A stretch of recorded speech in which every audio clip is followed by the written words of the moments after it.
A person who is praying 5 times a day and he is fasting in the month of Ramadan and he is performing Umrah and he is praying the Tahajjud also. But when he is alone, he is doing the bad deeds which is forbidden in Islam. And after that he realizes those mistakes and he is asking forgiveness to Allah and he is crying to Allah. And again 2-3 days he is not doing the same bad deeds and he is engaged with the good deeds. And again it is repeating to bad deeds and again asking forgiveness. It is going like this. So why this fluctuation in his life? So how to improve and increase his taqwa? Thank you so much for your question, because this question is for millions of people. It's not just for one person. And thank you for asking that question. It's a very intelligent question, mashallah. Let me just try to address this. I've given a lot of talks about this issue, the cycle of sin. And the cycle of even good people, you know, they're praying, they're reciting Quran, they're even doing Umrah, Ibadat, but at the same time, they can't get away from certain evil practices in their alone time. There are two parts of this problem. One of those parts is spiritual and the other part is psychological. And we have to address both of those parts. Let me start with the psychological only because most of the time when we have these discussions, we don't address the psychological side, we only address the spiritual side. So I'll try to address the psychological side of this a little bit. You have to understand that in psychology, there are triggers.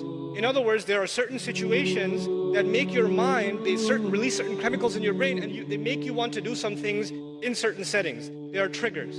So for example, for a young man, I'll give a crude example. A young man is watching an action movie, and he's watching the movie and he sees a beautiful woman. And as soon as he sees that one scene, his mind gets triggered.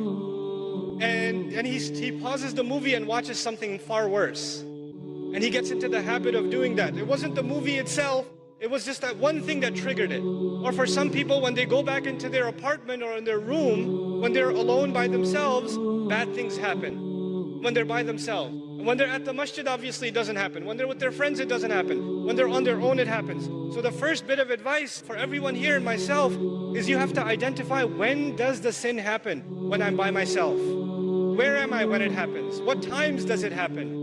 And if you can identify the problem times and the problem places and the problem situations, you have to try to change those situations. If you're a young man and you have a problem with, the kinds of things that are available on the internet and you're looking at those kinds of things, for example, put your laptop, put your mobile device, put it in the kitchen. So that your mother's walking by, your dad's walking by, and the mobile device, don't put it in your room. And parents, put that stuff in a visible place in the house. These screens are destroying our kids. Seriously.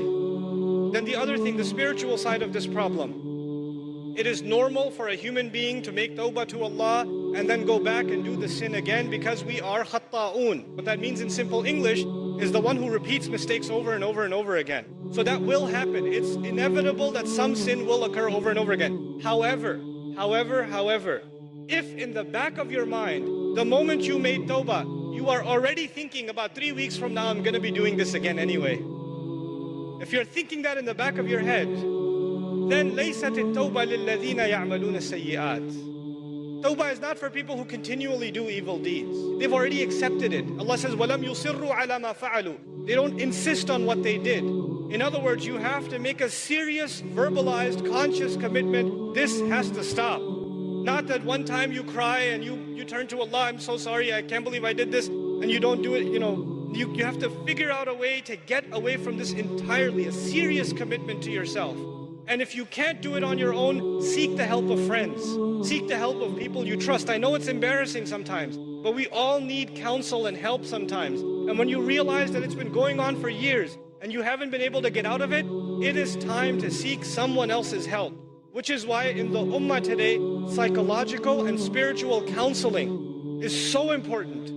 So many young people are in need of counseling and families are in need of counseling. That is one of the greatest priorities of this ummah, because that will be a vehicle by which peace will be delivered to people.